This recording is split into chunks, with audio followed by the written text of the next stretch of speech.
Hello students. आज मैं आपको हरिहर काका पाठ का सार बताने वाली हूँ। हालांकि ये जो पाठ है ये बहुत बड़ा है, 18 से 20 पृष्ठों का है ये। लेकिन मैं कोशिश करूँगी कि आपको इस तरीके से बता दूँ कि आपका पूरा चैप्टर क्लियर हो जाए। तो चलिए शुरू करते हैं। शुरुआत होती है, लेखक 2 दिन लगातार हरिहर काका से मिलने जाते हैं। इससे जिस टाइम की वो बात कर रहे हैं, इससे एक दिन भी वो मिले हुए होते हैं उनसे। अब दूसरे दिन जब वो उनसे मिलने के लिए जाते हैं, दोनों दिन बीच में इनके कोई भी बात नहीं होती है। ना ही हरिहर काका ने लेखक से कोई बात करी होती है, ना ही लेखक ने कोई बात हरिहर काका से करी हुई होती है। तो दूसरे दिन जब वो जाते हैं उनसे हरिहर काका से मिलने के लिए, तो उनसे उनका हाल पूछते हैं। हरिहर काका बिल्कुल जवाब नहीं देते हैं, केवल उनकी तरफ आंख उठाकर देखते हैं और फिर से अपनी आंखें नीचे कर देते हैं। लेखक कहते हैं कि भले ही उन्होंने मुंह से कुछ जवाब ना दिया हो, लेकिन उनकी आंखें जो है उनकी कंडीशन बता रही थी। हरिहर काका और लेखक के बीच का जो संबंध है ये दोस्ती का रिश्ता है। लेखक की माँ ने उनको कहा हुआ होता है कि बचपन में किस तरीके से हरिहर काका उनको खिलाते पिलाते थे, कैसे कंधे पर उठाकर उनको घुमाते थे। तो दोनों के बीच का रिश्ता जो था वो दोस्ती का रिश्ता होता है। दोनों जो है गंटू बहुत बातें करते रहते थे जब हरिहर काका की स्थिति ठीक थी। तो लेखक कहते हैं कि हरिहर काका आज उनके साथ बिल्कुल बात नहीं कर रहे हैं। उनकी जो ये स्थिति है, जो ये कंडीशन है, इसकी क्या वजह है, ये किस वजह से इनके साथ ऐसा हुआ, इनके साथ क्या ऐसा हो गया है जो इन्होंने चुप्पी धारण कर ली है। तो इससे पहले वो कहते हैं कि इस बात का जवाब देने से पहले वो गांव में जो ठाकुर बाड़ी है, ये ठाकुर बाड़ी जो है एक बहुत ही बड़ा मंदिर है जो कि लेखक के गांव में होता है। तो इसके बारे में पहले वो बताना चाहते हैं। लेखक कहते हैं ठाकुर बाड़ी जो है वो उस शहर का सबसे बड़ा मंदिर होता है। ठाकुर बाड़ी जो है इसकी स्थापना कब हुई, ये मंदिर कब बना, इसके बारे में कोई नहीं जानता है। लेकिन लोग ऐसा कहते हैं कि एक बहुत समय पहले वहाँ पे एक संत आया हुआ होता है और वो उस जहाँ पे ठाकुर बाड़ी बनाई गई है अभी, वहाँ पे वो दिन रात जो है वो ठाकुर जी की पूजा करते थे। और फिर लोगों ने वहाँ पे ठाकुर बाड़ी का नाम का एक ठाकुर जी का मंदिर बना दिया जिसे ठाकुर बाड़ी कहते हैं। ठाकुर बाड़ी पे लोगों को बहुत ज़्यादा विश्वास है। लोग जो है वहाँ पे मन्नतें मांगती है। किसी की लड़की की शादी अगर नहीं हो रही होती तो वहाँ जाके मंदिर में माथा टेकते हैं, वहाँ पे मन्नत मांगते हैं। किसी को बेटा चाहिए होता है उसलिए मन्नतें मांगी जाती है, या किसी को नौकरी चाहिए होती है तो उसके लिए, इन सब चीज़ों के लिए, किसी को भी कोई भी परेशानी होती है उन चीज़ों के लिए ठाकुर बाड़ी जाकर वो मन्नत मांगते हैं। और उनकी जब ये मुरादें पूरी हो जाती है तो ठाकुर बाड़ी में वो चढ़ावा चढ़ाते हैं। कोई पैसे देता है, कोई अनाज देता है, या कोई अपनी ज़मीन जो है ठाकुर बाड़ी के नाम पे कर देता है। इसके बाद हरिहर काका के परिवार की बात होती है कि हरिहर काका जो है हरिहर काका के जो 3 भाई होते हैं, तीनों की शादी हो गई होती है। हरिहर काका अपना भाइयों में दूसरा भाई होता है, इनकी भी शादी हो गई होती है। लेकिन 2 बार ये शादी करके जो है इनकी संतान प्राप्ति नहीं होती है इनको, और इनकी दोनों बीवियां जो है उनकी मृत्यु हो जाती है। फिर ये अपने भाइयों के साथ ही रह रहे होते, और इनके भाई जो है अपनी पत्नियों से हमेशा कहते हैं कि वो हरिहर काका का बहुत ज़्यादा ध्यान रखे। हालांकि कुछ दिनों तक उनको रखते भी है, लेकिन बाद में उनको कोई पूछता भी नहीं है।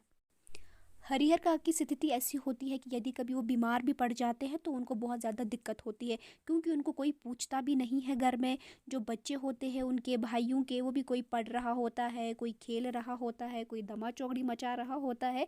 तो इनको बहुत ज़्यादा इस चीज़ की परेशानी होती है कि बीमार होते हैं तो कोई पानी के लिए भी पूछने वाला नहीं होता है। इसी तरीके से एक बार हरिहर काका जो है बहुत बीमार होते हैं और वो ऐसे ही बैठे हुए होते हैं, तो अचानक से उनके घर में जो उनके भाई का जो बेटा होता है उसका एक दोस्त शहर से आ रहा होता है। उसके लिए बहुत सारे पकवान बनाए जाते हैं। अब हरिहर काका को ऐसा लगता है कि आज घर में बहुत सारे पकवान बनाए गए हैं तो मुझे भी कुछ मिलेगा, क्योंकि बाकी दिनों में उनको जो भी घर में बचा कुचा होता था, रूखा सूखा होता था, तो वो उनको दिया जाता है। लेकिन अंत पे जब सारे लोग खाना खाते हैं और इनके भाई भी खेत से आ जाते हैं घर पे, और उनको लगता है कि शायद उनकी बीवियों ने जो है हरिहर काका को खाना ऑलरेडी दिया हुआ होता है, और उनके भाई खाना खाकर वापस चले जाते हैं खेतों पर। लेकिन हरिहर काका को अंत पे जो रूखा सूखा बचा हुआ होता है उनको वो दे देते हैं। और हरिहर काका जो है ये सब देख के उन्हें बहुत ज़्यादा गुस्सा आता है और उनको जब थाली दी जाती है और उस पे रूखा सूखा वो चीज़ें देखते हैं, वो उस थाली को उठाकर बाहर फेंक देते हैं।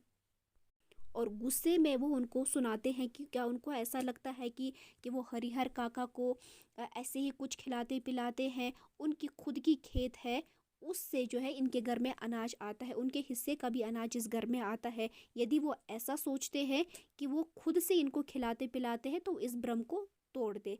फिर गुस्से में उठकर वो खेत की तरफ चले जाते हैं।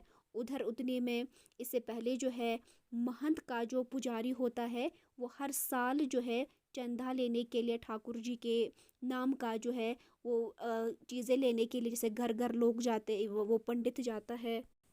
उधर पुजारी जो है घर की दालान पर खड़ा ये सारी चीज़ें देख रहा होता है और वो महंत को जाकर ये सारी बातें बता देता है।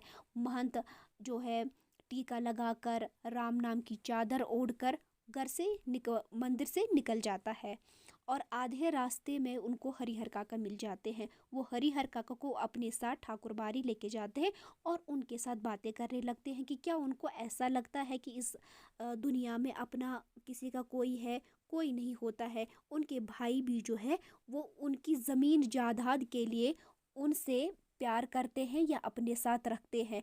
यदि वो एक बार उनको कहेंगे कि मैं अपना ज़मीन दूसरे के नाम पे कर दूंगा तो उनको बिल्कुल भी पूछेंगे भी नहीं। तो इस तरीके से वो उनको बहुत सारी बातें बोलते हैं ताकि उनके दिमाग में ये चीज़ें बैठ जाए और वो ठाकुर बाड़ी के नाम पे अपना ज़मीन जायदाद करे। क्योंकि महंत जो होते हैं वो भी हमेशा जो उनकी नज़र होती है वो हरिहर काका की ज़मीन पर होती है। वो चाहते हैं कि हरिहर काका जो है ठाकुर बाड़ी के नाम ये जो है उसकी ज़मीन है वो कर दे।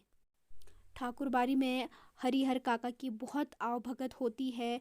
उसके लिए पलंग लगाया जाता है, वहाँ पे अलग अलग तरीके के पकवान बनाए जाते हैं। और शाम होते होते जब हरिहर काका के भाई घर आ जाते हैं तो उनको ये सारी चीज़ें पता चल जाती है कि हरिहर काका जो है इन्होंने हरिहर काका के साथ, उनकी बीवियों ने हरिहर काका के साथ क्या किया है। तो उठ के वो अपनी बीवियों को बहुत कुछ सुनाते हैं। उसके बाद तीनों भाई चल के महंत के पास चले जाते हैं, यानी ठाकुर बाड़ी में चले जाते हैं। महंत वो अपने भाई को, हरिहर काका को कहते हैं कि चलिए वो हमारे साथ घर चले, यानी अपने भाइयों के साथ घर चले।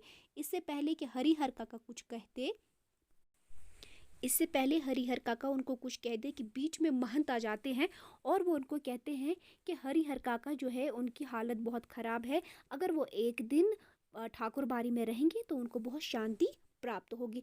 लेकिन उनके भाई ना चाहते हुए भी उनको रखना पड़ता है, क्योंकि वहाँ पे जो और लोग भी बैठे हुए होते हैं वो भी ऐसी बातें कहते हैं कि हरिहर काका यदि एक दिन ठाकुर बाड़ी में बैठेगा तो कोई आपत्ति नहीं होनी चाहिए उनको। दूसरे दिन हरिहर काका के भाई जो है वो हरिहर काका के पास ठाकुर बाड़ी में आ जाते हैं और उनको अपने साथ घर लेके जाते हैं।